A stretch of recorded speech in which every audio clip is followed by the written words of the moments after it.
선생님, 지금부터 해도 늦지 않았을까요? 라고 물어봐요. 그럼 저는 이렇게 대답을 해요. 아니, 늦었어. 매산비 이런 거 보지도 말고 매일비해. 시간 내에 푸는 훈련을 하면 시간 내에 빨리 틀리는 훈련을 하는 거야. 안녕하세요, 김호진입니다. 한 6개월 만에 여러분들 뵙는 것 같은데요.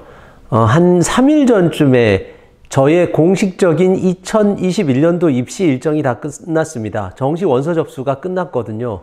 이제 남은 건 정시 합격자 발표만 남게 됐는데요. 이맘때쯤 되면 매우 기뻐하는 학생도 있고 또 매우 슬퍼하는 학생들도 있을 겁니다. 실제로 기뻐하는 학생들 같은 경우는 많은 사람들이 축하해 주기 때문에 사실은 저한테는 이렇게 눈에 들어오거나 그러지는 않는데요. 오히려 떨어진 학생들 혹은 재수를 결심한 학생들 같은 경우는 사실 다른 사람들의 위로가 잘 귀에 들어오지 않게 되죠. 그 안나까리라는 소설의 첫 귀절에 이렇게 나옵니다. 모든 사람은 한 가지로 행복하지만 모든 불행한 사람들은 갖가지로 불행하다, 이렇게 이야기가 나와 있는데요.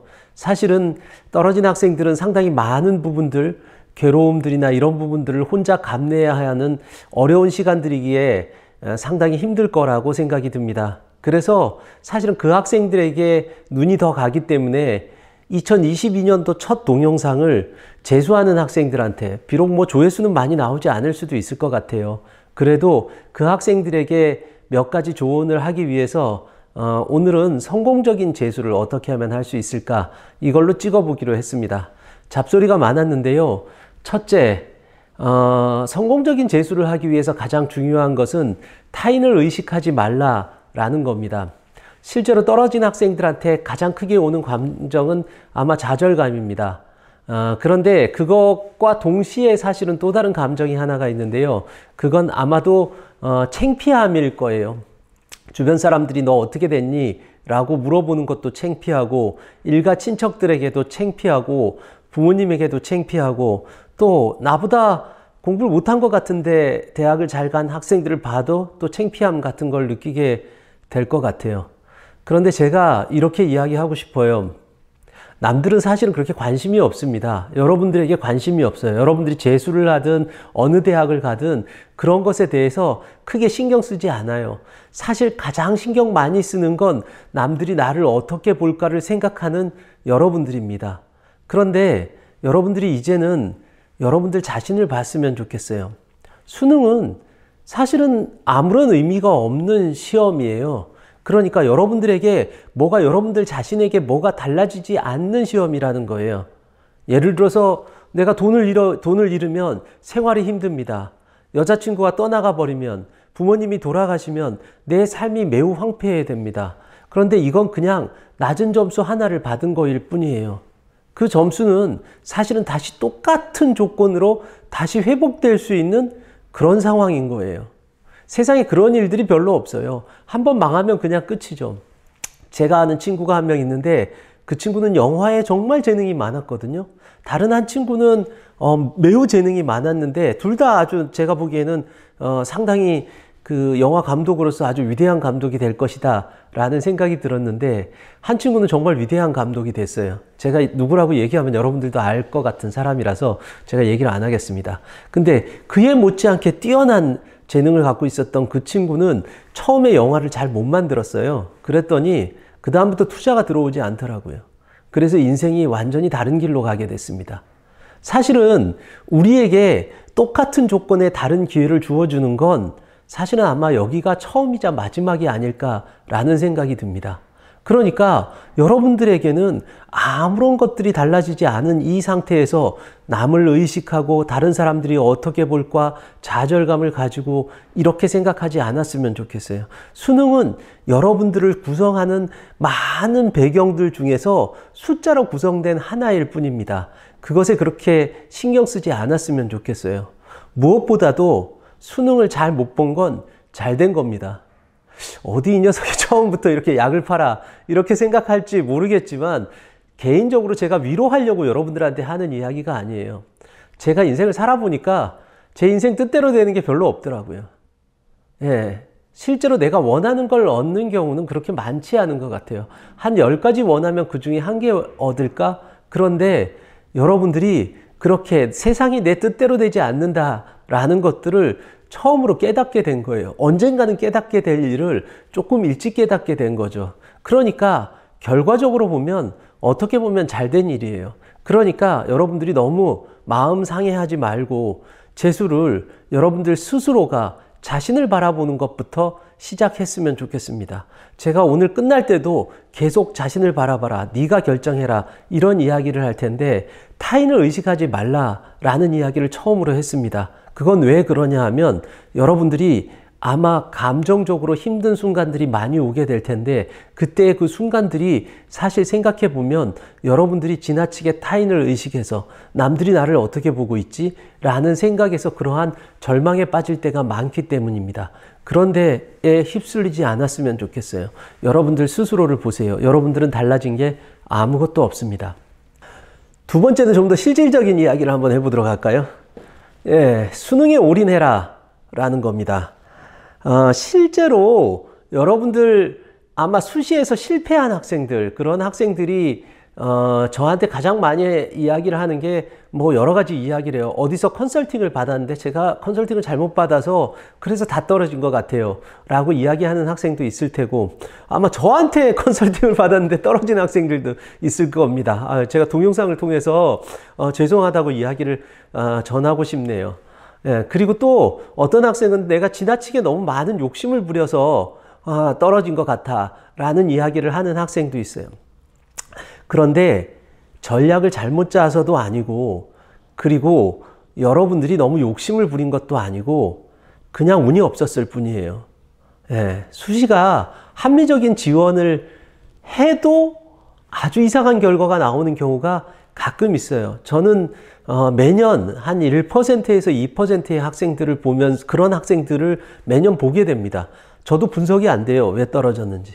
그런데 사실은 그런 학생들이 가장 먼저 반성해야 될 것이 있습니다. 그게 뭐냐 하면 여러분들이 사실은 너무 스스로를 벼랑 끝에 서서 아무 대책 없이 그 벼랑 끝에 서 있었다는 걸 반성해야 됩니다. 우리는 벼랑 끝에 서 있으면 낙하산을 매야 돼요. 그죠? 내가 언제 벼랑 끝에 떨어질 수도 있습니다. 아무리 튼튼한 여러분들이 두 다리를 갖고 있어도 그럴 가능성이 있다라고 한다면 낙하산을 맸어야 됩니다.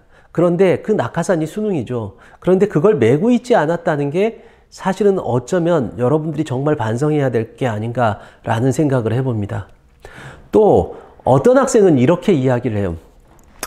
내가 논술을 좀 해놨으면, 정시에 올인해서 수능 성적이 안 나온 학생들이 이렇게 얘기를 하죠. 논술을 해놨으면 그러면 조금 더 낫지 않았을까, 뭐 이런 이야기를 하는데요. 논술은 수능 성적이 잘 나오면 잘 나올수록 합격할 확률이 높아집니다. 제가 뭐 먹은 게 얼마 안 돼서 이렇게 트림도 나오는데 아무 대본도 없이 지금 막 찍고 있어요. 작년에도 그래서 좀 어설펐는데 올해도 마찬가지로 그렇게 아마추어적으로 좀 하려고 해요. 그래서 뭐 이렇게 트림도 나오고 그러네요. 자, 그런데 다시 제가 뭐 얘기했지? 그 얘기를 했네요. 보니까 논술 이야기를 했네요. 그러니까 사실은 여러분들의 근본적인 원인은 논술을 안 한 게 아니에요. 그냥 수능 성적이 안 나온 거예요. 수능에 매진하지 않았기 때문입니다. 그러니까 이제 아무것도 할 게 없잖아요. 이제 수시는 뭐 생기부를 꾸려야 되는 것도 없어요. 논술 제가 이렇게 이야기를 할게요. 수능 잘 나오면 그때 최저가 높은 대학들을 논술로 노려보겠다, 이렇게 생각하고 논술에 대한 대비를 해도 늦지 않습니다. 다른 것들 관심 갖지 마세요. 오로지 수능에 올인하세요. 예, 그러면 여러분들이 수능 성적을 잘 받게 되면, 그러면 이렇게 되죠. 만약에 예를 들어서 여러분들이 수시에서 떨어진다고 생각해 보세요. 그러면 그냥 정시로 가면 되지. 간단하죠. 제가 바라는 입시는 사실은 가장 간단한 방법으로 가는 게 가장 좋아요. 복잡하게 뭐 할 수 있을까, 이런 생각들을 하지 않았으면 좋겠어요. 제 유튜브도 보지 마시고, 제가 작년에도 계속 이야기를 하는데 그냥 내가 정시로 가겠다라고 생각을 하면 사실은 입시에서 이 전략이 필요 없어요. 입시 설명회 가지 마세요. 엄마가 간다 그러면 말리세요. 그냥 나 수능 공부 열심히 할게. 그리고 나중에 고민할 건 언제 고민하면 돼요? 수시 원서 접수할 때 고민하면 돼요. 이전에 할 게 없습니다. 그래서 배수진, 마지막에 놓여져 있는 이 마지노선을 잘 지켰으면 하는 게 저의 바람입니다. 세 번째는